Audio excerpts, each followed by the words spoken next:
Assalamu alaikum wa rahmatullah wa barakatuh. Paix sur ceux qui suivent les guidés.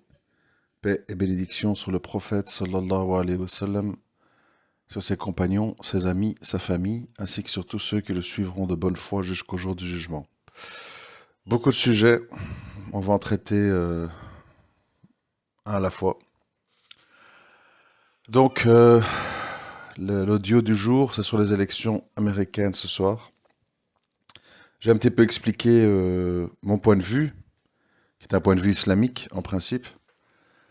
Et avant ça, je vais, comme promis, sur Twitter, expliquer mon tweet, qui a été mal compris.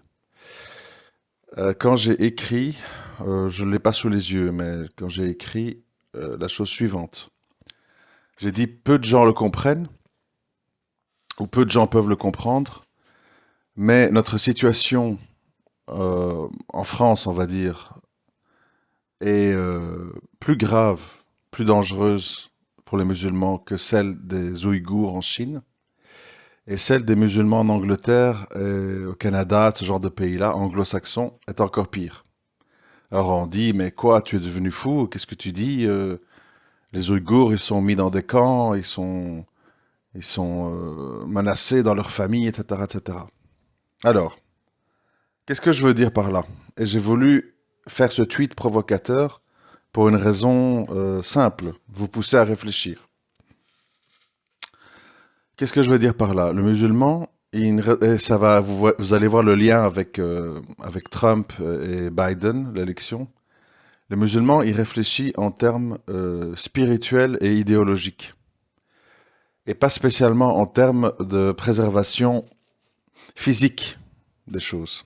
Alors, les Ouïghours, euh, vous pouvez mettre dans le même sac les Rohingyas, etc., sont des musulmans combattus clairement et sans détour. On n'aime pas votre religion, on ferme des mosquées. Si on voit que vous priez ou vous avez un Coran chez vous, on vous amène dans des camps de concentration, etc., etc. Donc en fait, les musulmans sont face à une épreuve dans l'aspect physique des choses. Ils sont kidnappés, arrêtés, enfermés, etc. Mais quand on parle des musulmans d'Occident, et encore plus des musulmans dans les pays anglo-saxons, on parle de musulmans qui, au contraire, ne sont pas comme ça jetés en prison pour un oui ou pour un non. On les autorise à ouvrir des mosquées, on laisse des prêcheurs parler. euh, on ne combat pas officiellement l'islam, on combat l'islamisme, le terrorisme, le radicalisme. Et donc c'est plus dangereux. Pourquoi? Parce que quand on connaît les méthodes d'Agel et ses suppôts, eh bien on sait que Dajjal, il s'infiltre dans les ambiguïtés. L'ambiguïté, c'est un petit peu ce qu'on vit en France, dans le sens où c'est pas clair du tout. D'où le fait que les musulmans restent. Si demain en France, Macron ou Marine Le Pen ouvraient des Guantanamo, des gens verraient leurs parents, leurs frères, leurs sœurs jetés en prison, torturés, battus, il y aurait un exode massif. Il y aurait un exode massif des musulmans vers leur pays d'origine, Algérie, Maroc, etc. Mais comme ce n'est pas le cas, et que c'est ambigu, eh bien, les musulmans se disent, ça va encore, c'est pas agréable, mais bon, quand même, on peut avoir des représentants qui s'expriment, enfin, de moins en moins, parce que on dissout les associations, etc. Et donc, il y a comme ça une ambiguïté qui plane, qui fait que le musulman est en danger dans son idéologie, puisqu'on attaque son idéologie en disant il faut un islam de France, il faut un islam républicain, il faut un islam des Lumières. Donc on garde le mot islam, on garde les mosquées, mais on change la substance intérieure de ce qui est dit à l'intérieur de ces mosquées. D'où l'ambiguïté, d'où l'égarement de milliers de musulmans qui ne comprennent pas ce qui se passe, qui ne se sentent pas directement menacés, comme les Ouïghours en Chine. Si on monte un étage supérieur, on arrive chez les anglo-saxons. Là, c'est encore pire. C'est-à-dire que là, il faut vraiment avoir commis des choses très graves pour aller en prison. Les musulmans sont complètement intégrés à la société. On trouve des policières en voile en Angleterre, des barbus. Les musulmans ont des quartiers entiers en Angleterre avec des Pakistanais, des salafis à Leicester qui tiennent des quartiers entiers. Et donc là, en fait, les musulmans se disent, ah voilà, ça c'est la maslaha, c'est le moindre mal. Et d'ailleurs, il y a beaucoup de musulmans qui ont des projets de départ vers ces pays-là, en disant, on est mieux au Canada, en Angleterre, en Amérique qu'en France. Mais là, on monte d'un étage, c'est-à-dire que là, encore plus qu'en France, le musulman est, comment on l'appelle, domestiqué, intégré, assimilé, avec évidemment une intelligence encore plus vicieuse, entre guillemets, qui consiste à dire, on vous laisse tout votre apparat, vos boucheries halal, vos mosquées, vos barbes, vos voiles, vos écoles coraniques, mais on vous intègre au système. Et idéologiquement, on vous téléguide vers le combat des minorités. Et c'est comme ça qu'on voit la députée somalienne, d'origine somalienne dans le Minnesota, qui est au Sénat, qui peut parler avec son voile. On voit, comment dirais-je, des musulmans très actifs sur YouTube, etc. Parce que justement, dans les pays anglo-saxons, d'où le grand danger, bien plus dangereux que les Chinois qui, ma foi, sont assez clairs. Il y a cette ambiguïté qui est poussée à son paroxysme, qui consiste à dire, eh bien oui, vous êtes une minorité parmi les autres, défendez vos droits, comme les Noirs, comme les homosexuels, comme les LGBT, combattez avec eux.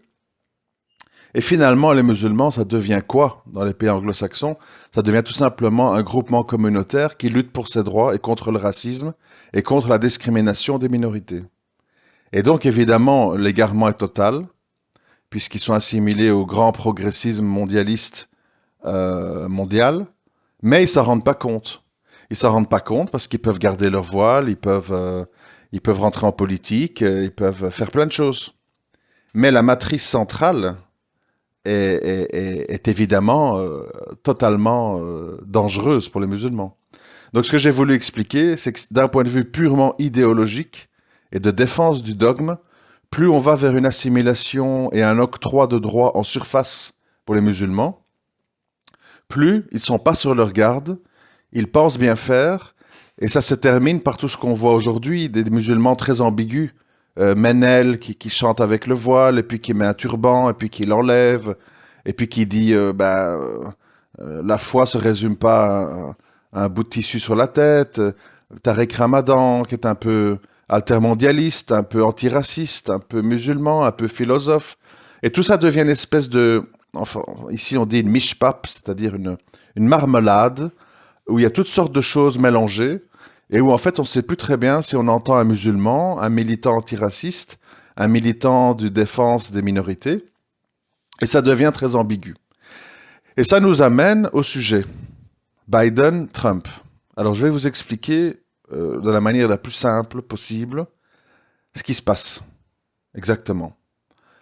Dans l'éducation occidentale, étant un occidental, je suis bien placé pour leur parler quand même, il y a le désir de toujours sauvegarder les apparences et de faire des choses, même les choses les plus abominables, avec le sourire, avec les bonnes manières et avec diplomatie. Et c'est là où Trump dérange. Bon, moi, comme vous le savez, je ne vais pas le répéter à chaque fois, hein. Je suis contre la participation des musulmans aux élections, à rentrer dans des partis politiques, à former des lobbies d'influence. Je suis contre tout ça, pour plein de raisons que j'ai déjà expliquées. Et Trump, d'un point de vue purement américain, je ne sais pas qui c'est, je ne sais pas, ça ne m'intéresse pas, vous voyez, les aspects privés, les aspects, est-ce qu'il est con ou pas, c'est pas ça qui est intéressant, c'est ce qu'il y a derrière.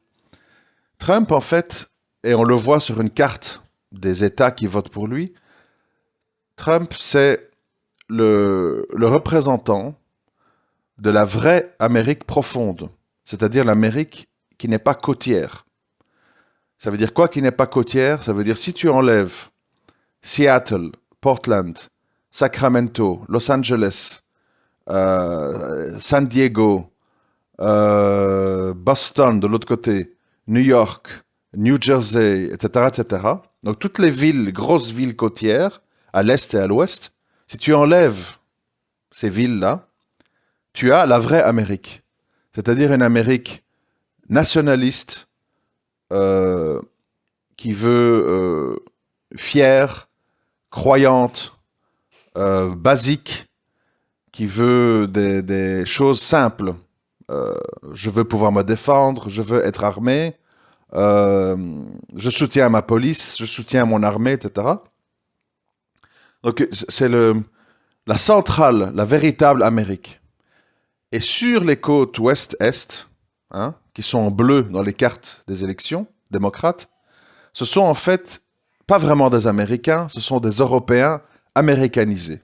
C'est-à-dire des gens, justement, comme les Européens, qui, vous voyez, qui mettent des beaux emballages, on n'est pas raciste, on va faire des droits de santé pour les pauvres, on va fermer Guantanamo, mais pas tout de suite.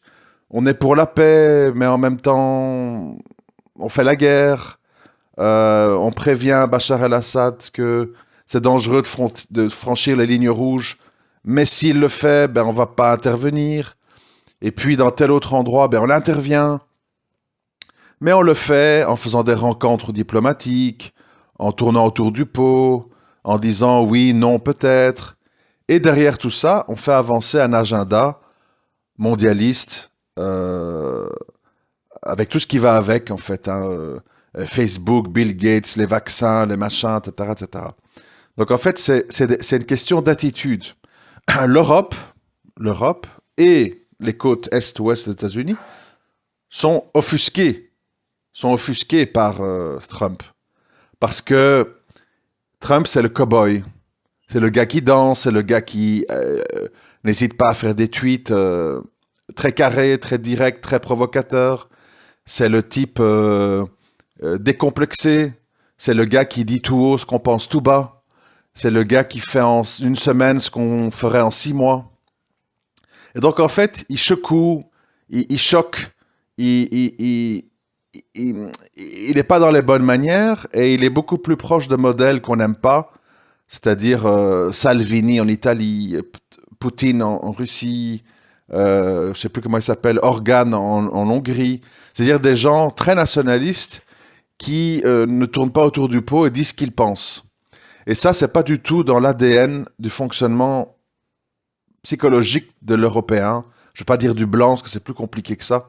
Parce que tu as des noirs qui pensent comme des blancs, tu as des blancs qui pensent comme des noirs. Enfin, c'est très compliqué. Comme je l'ai dit, on est dans un monde mosaïque. Ce qui compte, ce sont les choix idéologiques, pas les couleurs de peau. Et donc, en fait, Trump, selon moi, est très mal jugé. Parce que s'il est jugé avec comment on va dire, les lunettes d'un antiraciste mondialiste, etc., de défense des minorités, il va pas plaire. Parce que, pour toutes les raisons que je viens d'expliquer. S'il est jugé par quelqu'un qui voit la géopolitique, on voit qu'il s'est retiré d'Afghanistan, on voit que le Moyen-Orient ne l'intéresse plus, on voit qu'il maintient des bonnes relations avec Israël parce que, voilà, ils font un peu leur compte. Bon, ben, on met notre ambassade à Jérusalem et puis voilà, on s'en mêle plus et qu'ils se débrouillent entre eux. Là, évidemment, on comprend que c'est très différent. Sous le mandat de Trump, on a vu une Amérique très tournée vers sa bourse, vers son pays, vers sa préservation, et beaucoup moins un pays, comme on a eu l'habitude de le voir avec Obama ou Clinton, très tourné vers l'international, vers les discours, vers le réchauffement climatique qui va nécessiter d'aggraver la dette, etc. C'est tout à fait différent.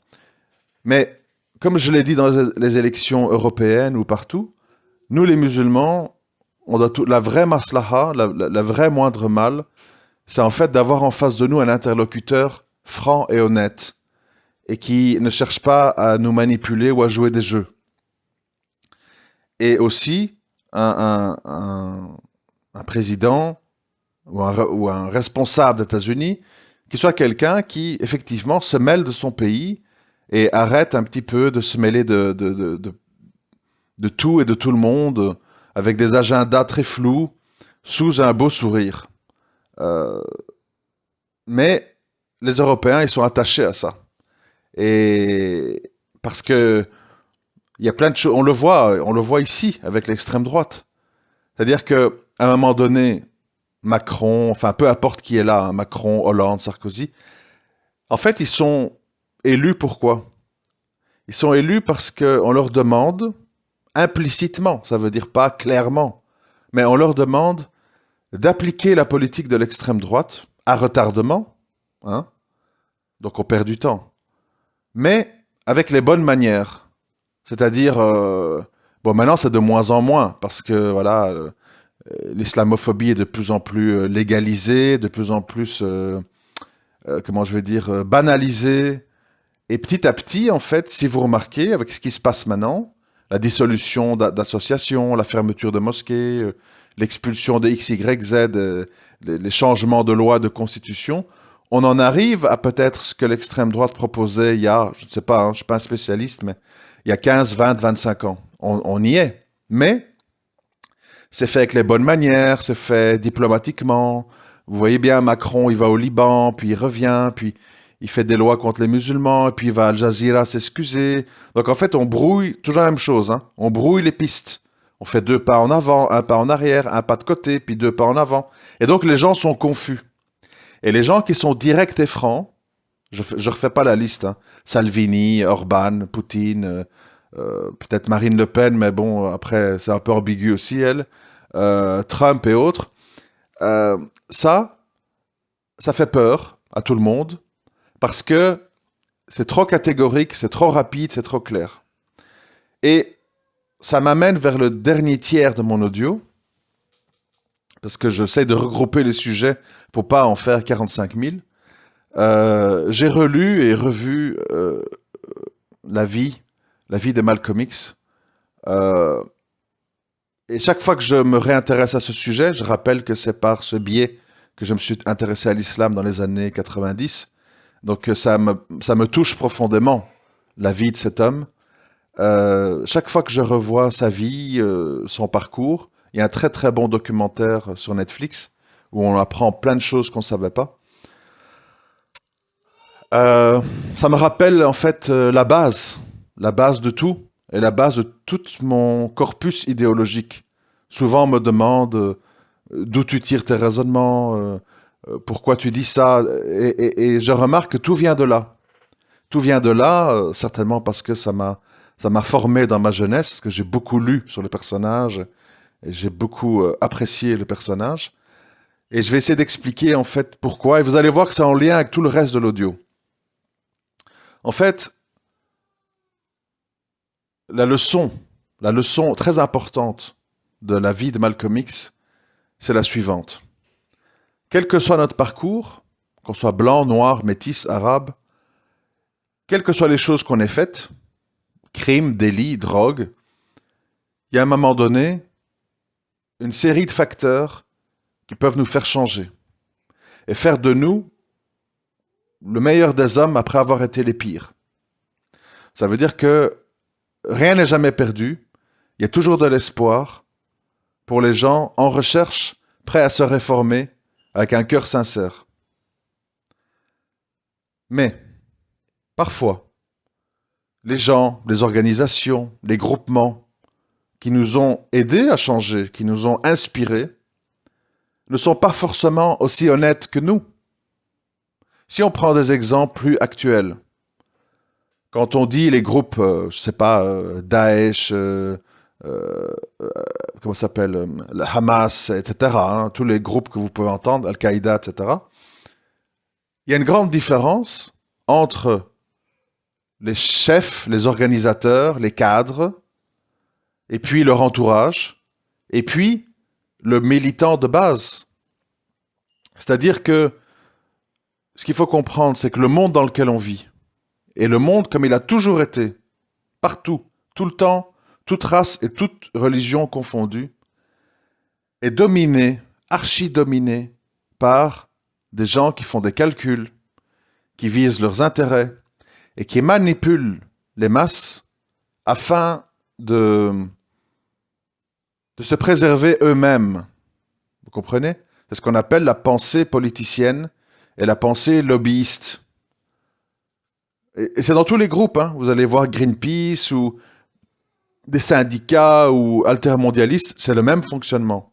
Il y a des gens pragmatiques qui font des calculs et qui voient leurs intérêts, et il y a des gens idéalistes qui sont prêts à tout pour leurs idéaux, quitte à perdre la vie, qui eux, en fait, sont une minorité.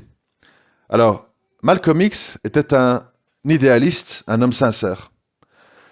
Un homme sincère au milieu de loups, au milieu de gens calculateurs, aussi bien du côté du FBI, de la police, que du côté de la Nation of Islam, ou des groupements de gens qui étaient autour de Elijah Mohammed, qui était une espèce de mafia, dans lequel on utilisait la détresse des Noirs et les injustices subies par les Noirs pour s'enrichir, construire de nouvelles mosquées, construire des nouveaux centres, etc.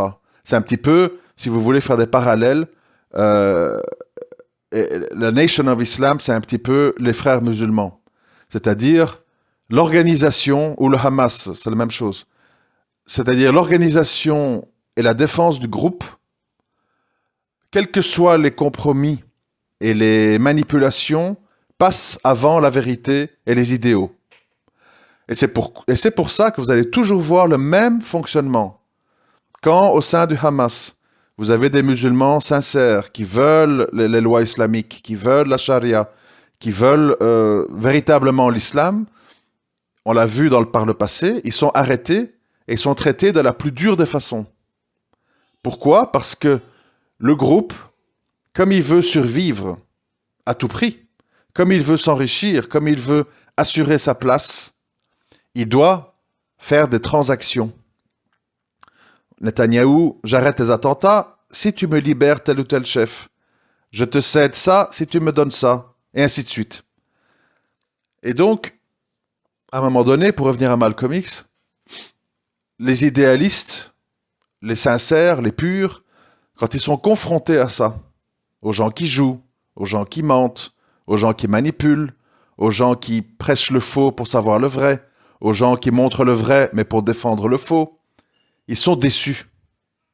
Ils sont déçus et ils se retrouvent isolés parce que tous ces groupements, je ne vais pas citer la liste, je l'ai déjà dit, s'entourent toujours d'une armée, une sorte de garde rapprochée, des conseillers, les secrétaires, tout ça, des gens qui dépendent de l'organisation et qui mangent à cause de l'organisation et qui se logent à cause de l'organisation et qui ferment les yeux sur tout ce qui est blâmable parce que,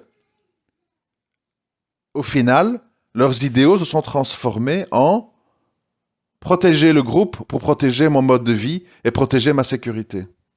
Et ça, c'est quelque chose de très important à comprendre. Allah subhanahu wa ta'ala, il aime les gens sincères. Les gens, pas les fous. C'est pas ça que j'ai dit. Malcolm X n'était pas un fou. C'était pas un gars qui disait sortez dans la rue, égorgez tous les blancs. C'était pas un gars qui disait prenez votre mitraillette, tirez dans le tas et dites Allahu Akbar. C'est pas ça. Mais c'était un homme sincère, c'est-à-dire quelqu'un qui avait un idéal, c'est-à-dire sortir les Noirs de leur médiocrité et les amener à devenir des acteurs de ce monde en étant des musulmans respectables et respectés. Respectables et respectés, j'insiste. Parce que nous, on veut être respectés sans être respectables. Non. Réétudier le fonctionnement de la prêche de Malcolm X. Il poussait les Noirs américains à devenir des gens disciplinés, propres, polis, honnêtes, intègres, solidaires, fraternels, etc. Et de là, parce qu'il avait compris, et de là, quand tu es comme ça, quand tu as constitué un noyau de gens comme ça, tu peux revendiquer d'être respectable, non seulement vis-à-vis d'Allah, mais vis-à-vis des autres. Comment tu veux dire à des gens à qui tu brûles les voitures, à qui tu bloques les voitures sur le périphérique, à qui tu fais du bruit, à qui tes enfants vendent du shit dans la rue, à qui je sais pas moi, tu tues des policiers, etc. Comment tu veux dire à ces gens, il faut nous respecter, hein? L'islam, c'est la paix. Oui, d'accord, on a des terroristes et des fous. Oui, d'accord, on a des voyous. Oui, d'accord, on a des dealers. Oui, d'accord, on a des violeurs. Oui, d'accord, on a des gens qui raquettent tes enfants à l'école. Mais tu dois nous respecter. Nous sommes français. C'est pas comme ça que ça marche. Et ce que je dis là, c'est pas un discours d'extrême droite. C'est un discours islamique. Et c'est là-dessus que Malcolm, il a insisté. Change, purifie-toi, deviens quelqu'un d'intègre, comporte-toi bien, parle bien, ne réponds pas aux provocations, hein? Défends-toi. C'est-à-dire, ne sois pas un turn the other cheek, ne donne pas l'autre joue quand on te frappe, mais sois juste. En toutes circonstances, défends-toi, mais sois juste. Et donc, toute cette mentalité que moi je défends depuis des années dans mes audios, à ma façon, avec mes limites, je suis pas parfait, je dis pas que je ne fais jamais d'erreur, que des fois je me laisse pas emporter par mes émotions, etc. Ça c'est un autre débat. Mais clairement, moi c'est mon message aussi. Mais ce message, et vous le remarquez à travers les réactions à mes audios, c'est un message. Après, il y a d'autres comparaisons, mais que je ne veux pas faire parce qu'on va dire que c'est orgueilleux. Donc, c'est pas le but. Ce genre de message que Malcolm transmettait, que j'essaye de transmettre, c'est un message déplaisant pour beaucoup de gens. Pourquoi? Si on prend les musulmans, nous sommes gangrénés à l'intérieur par des marchands du temple, des savants du palais, des opportunistes, des manipulateurs, des lobbyistes, des gens qui veulent asseoir leur pouvoir, des gens qui veulent enrichir leur famille et leur entourage. Et pour tous ces gens-là, les discours vrais, idéalistes, francs, clairs, ça les dérange. Vous comprenez? En fait, dans la vie, rien ne change, tout se transforme. Et Malcolm X, pourquoi il a fini seul? Pourquoi il a fini par avoir tout le monde contre lui? Le FBI qui le surveillait jour et nuit. Les Nation of Islam qui l'a traîné dans la boue et finalement ont téléguidé des pions pour aller l'abattre avec l'assentiment de services secrets parce que ceci, parce que cela. Pourquoi? Pourquoi il s'est retrouvé dans cette situation d'isolement et montré de tous comme un traître, comme un vendu, comme un trop dur, comme un trop mou? Lui aussi, c'était ce problème-là, le même problème que j'ai moi. C'est-à-dire, je parle à ma mesure, hein, entendons-nous bien, c'est-à-dire, c'est le fait de ne pas pouvoir être classé. Pour certains, Malcolm X, c'était comment on appelle? Un radical, dangereux, inquiétant. C'était ça pour le FBI. Et pour la Nation of Islam, c'était un traître, un inculte, un gars qui a trahi la cause, etc. Il avait tout le monde contre lui. Et il a fini par être tué après qu'on a brûlé sa maison, qu'il n'avait plus un sou, etc., etc. Mais ça, c'est le chemin des véridiques. Des véridiques dans le sens des gens qui font passer leurs idéaux avant les calculs, avant leur sécurité, avant leur famille. C'est toujours la même chanson. Mais comme l'humain est l'humain et qui veut toujours défendre des murs, défendre des mosquées, défendre sa famille, se défendre eux-mêmes contre la prison et tout, les gens qui tiennent ce discours-là, ils font peur. Parce que, je sais pas comment je peux expliquer ça. Si vous êtes dans une assemblée et les gens qui y sont, ils veulent que tout le monde y reste et mange là, et dorme là, et aille aux toilettes là, et consomme là, et écoute là. Si vous leur dites, venez, on va sortir un peu marcher à la forêt ensemble, on va un peu prendre l'air, on va un peu réfléchir à tout ce qui s'est dit entre nous. Qui va se dresser contre vous? Tous les organisateurs qui, eux, disent non, non, non, non, on veut garder ces gens ici à l'intérieur, on veut les garder sous notre main, on veut surtout pas qu'ils réfléchissent trop, on veut surtout pas qu'ils perdent notre contrôle sur eux. Vous comprenez? Parce que l'humain, est comme ça. C'est-à-dire, même s'il s'emballe d'un beau vernis, l'humain, il veut garder le contrôle. Il a soif de pouvoir et il a besoin d'opérateurs sous lui, pas de gens qui réfléchissent. C'est la même chose chez nous. Si vous remarquez dans beaucoup de groupements de musulmans, les dirigeants, les responsables n'aiment pas les membres qui réfléchissent, qui pensent, qui ont des questions, qui mettent des bémols, qui se modèrent ou qui disent peut-être vous allez trop loin ou peut-être ce que vous faites là c'est pas légitime, c'est pas islamique. Personne ne veut entendre ça. Regardez la réaction de la plupart des prêcheurs quand on leur fait une remarque. Après, il y a remarque et remarque. Parce qu'on va me dire, oui, mais toi aussi, t'es comme ça. Non. Moi, si on vient, on m'insulte, on me balance des fausses accusations sans preuve, ou sans avoir écouté mes audios, où je me suis expliqué, j'aime pas perdre mon temps, en fait, avec des gens qui sont de mauvaise foi. Par contre, moi, j'aime beaucoup parler avec des gens qui sont pas d'accord avec moi. Des athées, des juifs, tout ce qu'on veut.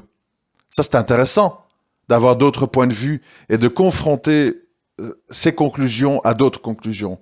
Mais ça doit se faire avec un minimum de respect. Quand je parle des autres prédicateurs, je dis qu'ils ont tendance à ne pas aimer qu'on remette en cause leur position et leur choix qui visent, comme je l'ai dit et redit, à préserver leur intégrité, préserver leur groupe, préserver leur mosquée, coûte que coûte.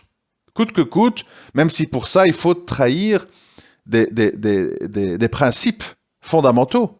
Je veux dire, pour revenir à Malcolm, je sais bien que je passe d'un sujet à l'autre, mais c'est pas grave. Pour revenir à Malcolm, lui, il avait idéalisé Elijah Mohammed, qu'il avait éveillé en prison pour qu'il devienne musulman, de cette secte-là, avec un islam particulier. Mais, après un certain temps, il a vu qu'il avait affaire à un homme, et à un homme calculateur, un homme qui aimait les femmes, un homme qui n'osait pas dire des vérités en certaines circonstances, parce qu'il fallait préserver le groupe, notamment à la mort de Kennedy, voilà, parce que les groupes sont stratèges. Stratèges, pas parce qu'ils veulent faire triompher la vérité, parce qu'ils veulent survivre. Ce principe de survivre, c'est très important à le comprendre. Ici-bas, vous avez les gens qui font passer leurs idéaux avant leur survie, et vous avez la majorité écrasante des gens qui font passer leur survie avant les idéaux. Regardez les musulmans. Regardez les musulmans. Si c'était pas le cas, vous croyez, je l'ai toujours dit, c'est pas un discours raciste ou c'est pas un discours extrême droite. Mais honnêtement, soyons tous honnêtes, s'il vous plaît, une minute. Si demain la France coupe la CAF, la carte vitale, le RSA, etc., et qu'il n'y a plus tout ça, est-ce que vous croyez, honnêtement, que beaucoup de musulmans vont rester? Ça veut dire quoi? Soyons honnêtes, hein, moi j'aime bien qu'on parle honnêtement. Ça veut dire quoi? Ça veut dire que nous avons fait passer notre quiétude et la sécurité, entre guillemets, matérielle, terrestre, de nos familles et de nos personnes avant nos idéaux. Parce que sinon, vous le voyez bien, il y a mille et une raisons de ne pas rester normalement. Humilié dans les médias, jamais un musulman intègre, cultivé et éloquent est invité dans un débat. Des dessins humiliants, les principes ou les habitudes des musulmans bafoués, qui sont jugés comme intolérables. Je ne vais pas vous faire la liste, hein. Mixité, polygamie, blablabli, blablabla. Donc, à un moment donné, il faut se regarder dans une glace. Moi, en tout cas, je le fais. Et je désigne personne d'autre que moi-même.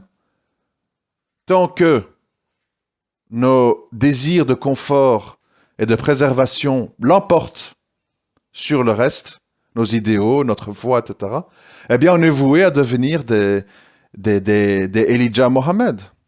C'est-à-dire des gens qui calculent, qui font pas de vagues quand il faut pas en faire, qui en font quand il faut mobiliser les troupes, tout en disant aux autorités, vous inquiétez pas, on veut juste un petit peu les exciter pour rassembler des fonds, pour avoir l'air crédible. C'est la même chose. Moi, quand je vois la Nation of Islam en Amérique, je vois le Hamas. C'est-à-dire, on fait des défilés avec des bandeaux verts, avec des nashids guerriers, et on défile avec des missiles et des kalachnikovs, et tout le peuple autour qui est content, qui se sent avec une armée islamique autour d'eux. Et puis après, ben, on range tout ça et on met les cravates et on fait de la politique. C'est ça le monde. Et le monde, comme il est gouverné par tout ce genre d'individus, à un moment donné, il sacrifie ses idéalistes. Toutes communautés confondues, hein. Si vous étudiez tous les groupements, à un moment donné, les idéalistes sont sacrifiés. Sont mis de côté, sont liquidés, c'est partout comme ça, dans les conseils d'administration de Facebook, etc. Les idéalistes, les vrais, les programmateurs, les programmeurs, les gens qui ont fait ça avec une bonne intention, ils sont tout doucement mis de côté par des financiers, par des gens qui voient la rentabilité et qui ne veulent pas s'encombrer de principes, de limites, etc. Et c'est ça l'histoire du monde, et c'est ça l'histoire de tout le reste, les élections, les gens. Quand vous voyez que Trump est sans cesse sali par les médias bobos progressistes français, c'est tout simplement pour ça. Il est trop vrai, trop direct, trop sûr de lui, trop clair, il dit trop haut ce que les autres pensent tout bas, il va trop vite, voilà. C'est-à-dire que, par exemple, si Trump va dire on va faire un mur avec le Mexique, on en a marre de la drogue, machin truc, on va lui cracher dessus, racisme, machin, etc.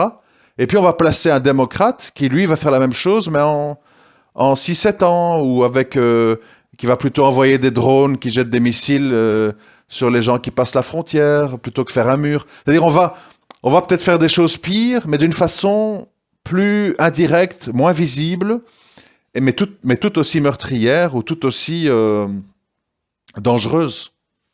C'est la fameuse histoire, bon, je suis un peu trop bavard, je vais essayer de me dépêcher, c'est la fameuse histoire des vaccins en Afrique, dont j'ai parlé une fois.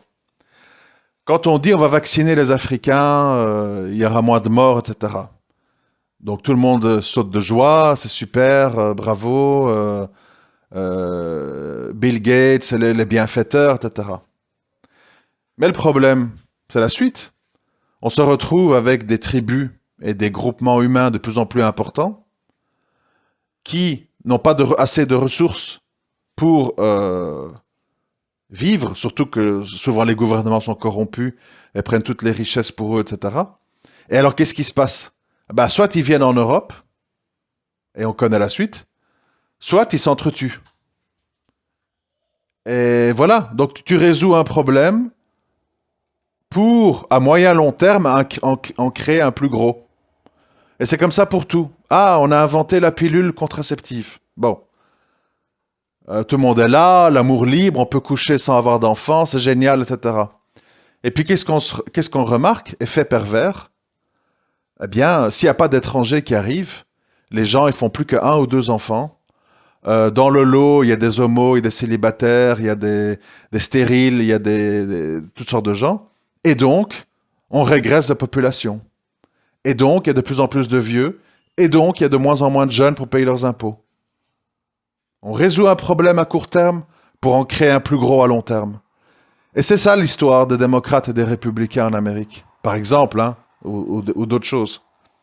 Beaucoup de gens n'aiment pas les actes à court terme qui résolvent des problèmes parce que c'est brutal, parce que ça choque, et ils préfèrent des fausses solutions qui amèneront des plus gros problèmes à moyen long terme. Voilà, je m'excuse, hein. Il y a eu beaucoup de sujets, c'est parce que c'est tous des sujets que j'aurais voulu traiter séparément, mais à un moment donné, je peux pas faire 3-4 audios par semaine. Ça deviendrait lassant, enfin, c'est pas possible. Mais bon, essayez un petit peu de faire le tri, de peut-être écouter l'audio en plusieurs fois, et je reviendrai très certainement sur tout ça. De toute façon, je vais conclure vraiment là-dessus. J'ai dit Trump, j'ai dit Biden. Bon. Derrière tout ça, il y a le marché. Parce que le marché, c'est justement ça, le marché. Le marché, c'est la Nation of Islam. Le marché, c'est le Hamas. Le marché, c'est la Likra. Le marché, ce sont des gens pas du tout idéalistes, pas du tout portés par une vision spirituelle des choses. Ce sont des gens pragmatiques, calculateurs, qui voient que leurs intérêts et qui sont amis les uns des autres. Ils se voient entre Saoudiens, Juifs, Émiratis. Ils sont tous amis, ils sont tous de religions différentes, mais ils partagent la grande religion qui est la religion du marché. Et c'est pour ça qu'aujourd'hui, les masques tombent. Hein. On voit, voilà, Dubaï qui permet aux Israéliens de venir chez eux sans visa, tata. C'est-à-dire que maintenant, voilà, clairement, qu'est-ce qu'on dit? Ben voilà, nous sommes amis, nous partageons des intérêts communs, et arrêtons les faux semblants et de faire les gens qui s'entendent pas. Dorénavant, on dit les choses telles quelles. Et voilà, maintenant on comprend. On comprend clairement avec tout ce qui se passe. Mais il y a des gens qui ne l'ont pas compris, hein, et qui ne l'ont encore pas compris aujourd'hui. Malgré tout ce qu'ils montrent, c'est qu'on est dans un monde de gens calculateurs, de gens qui bougent leurs pions et qui dégagent d'une façon ou d'une autre les idéalistes, les sincères, les gens francs, les gens honnêtes. Parce que ceux-là sont les bien-aimés d'Allah, mais sont les détestés de la masse humaine. Voilà, je vous remercie de m'avoir écouté. À très bientôt, Inch'Allah. Assalamu alaikum wa rahmatullahi wa barakatuh.